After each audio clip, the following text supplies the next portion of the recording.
What's going on, people? This is James from the Taking Bumps podcast. We had a successful taping of episode 2, the second bump, last night with me and my buddy Eric.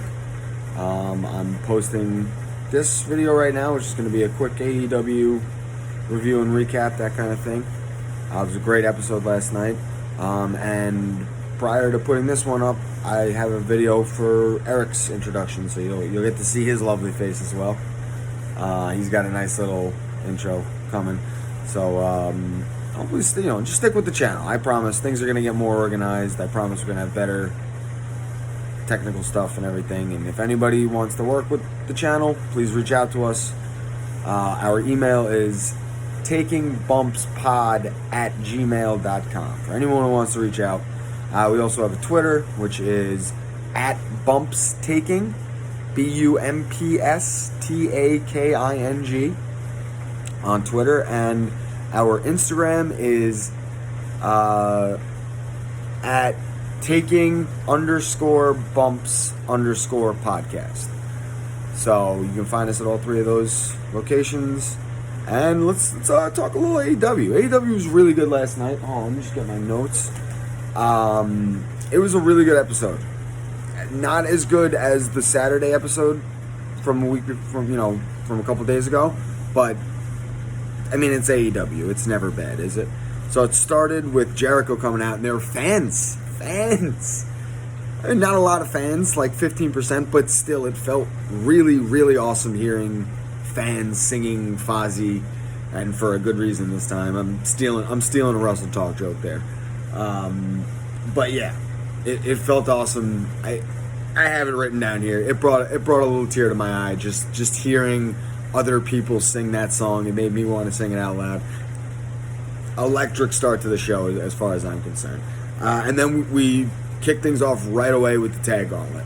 And it was, so if you don't know what the tag gauntlet's whole premise was, that it was, they took the 4 top teams in the tag division. So it was starting from 4 to number 1. So it was the Natural Nightmares of QT Marshall and Dustin Rhodes, Goldust, and they started up against. So they were the 4th team, and they would go up against the Young Bucks, who were the 3rd team, and then it would go, winner of that goes up against the number 2 team, Best Friends, and then winner of that goes up against FTR number 1. All right? Pretty simple. Natural Nightmares probably didn't belong in this match, but it's very clear why they were in this match. Number 1, Dark Order is the 5th, and they have their own story going on. I think they'll come back into the tag fold soon. That's Stu Grayson and Evil Uno, Dark Order, and so you got the Natural Nightmares here instead. Whatever, it's fine, and it's exactly what you think. Natural Nightmares versus Young Bucks. Young Bucks hit a bunch of good spots. The Natural Nightmares come back with a little bit of stuff. QT Marshall fucks it up. Bucks move on. Second match, Best Friends come out. So the second match in the gauntlet, you got Chucky T and Trent, and they come out. It's a good match. It's those are 2 of the best teams in the entire world, let alone in AEW right now, and they fucking killed it. As they always do. Finish was the most important part of this segment in the match, though, and that was Hangman comes out. Why Hangman? Why? Hangman Page comes out, and he, as Matt is setting up, I believe the Meltzer driver, the Indie Taker, one of the 2, and Nick is gonna jump in and do the move, and Hangman grabs his foot, allowing Trent or Chucky T, I forget who, to get the roll up or get the pin. And yeah, Hangman betrayed the Young Bucks, and he looked really conflicted about it. The Young Bucks were pissed. This was sold beautifully. This is the best told story in wrestling right now. It's so masterfully done. Every time you think you know what they're going to do next, they fucking throw a monkey wrench at you. It's great. It's really superb stuff. So, moving past that, now FTR come out. Tully Blanchard's with them now. which fits perfectly. And yeah, they kind of just beat the shit out of Chucky T. And he had kind of injured his knee earlier in the Young Bucks thing, so they just went after that. Trent could never really get in, and yeah, via knee bar, FTR is going up against Hangman and Kenny. Nah, I think at All Out. Could be next week, but I think it's All Out. So yeah, that was your opening match, and it was like a good like 30, 40 minutes of the opening match, of the opening of the episode, and it was good. It was really good.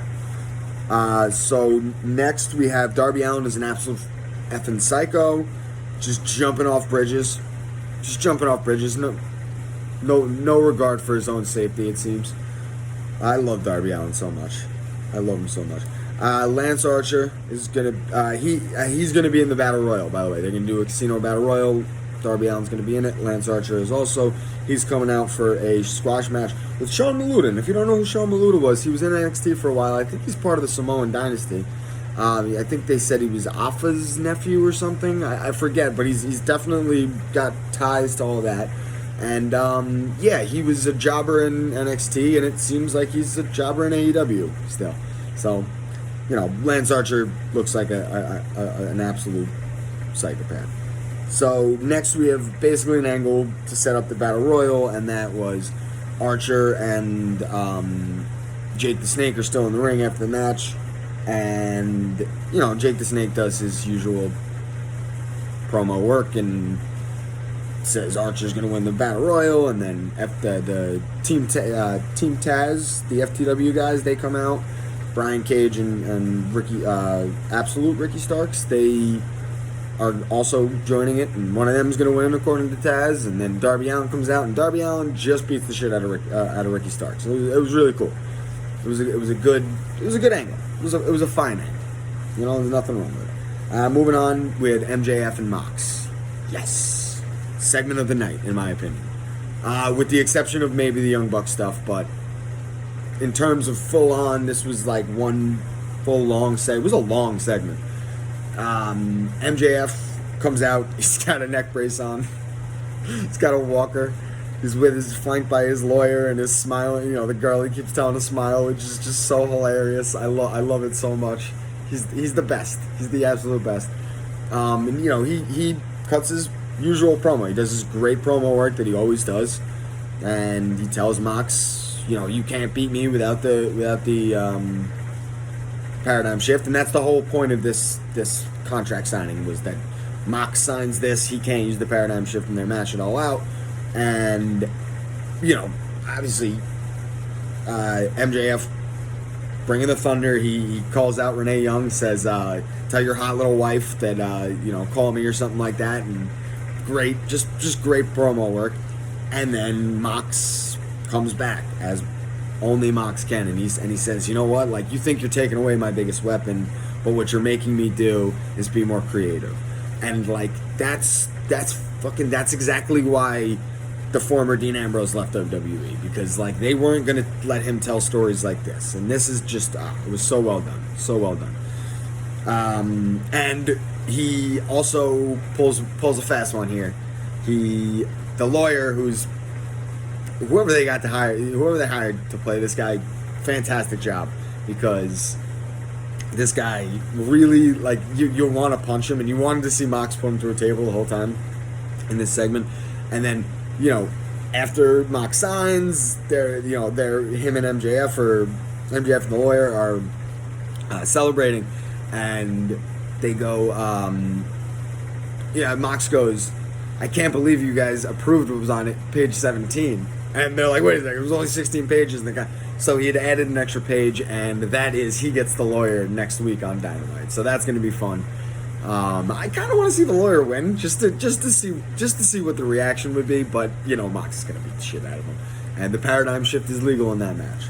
So moving on, we got an 8-man tag, and that's the faction that is not a faction, led by Eddie Kingston, with the Butcher, Blade, and the Lucha Brothers.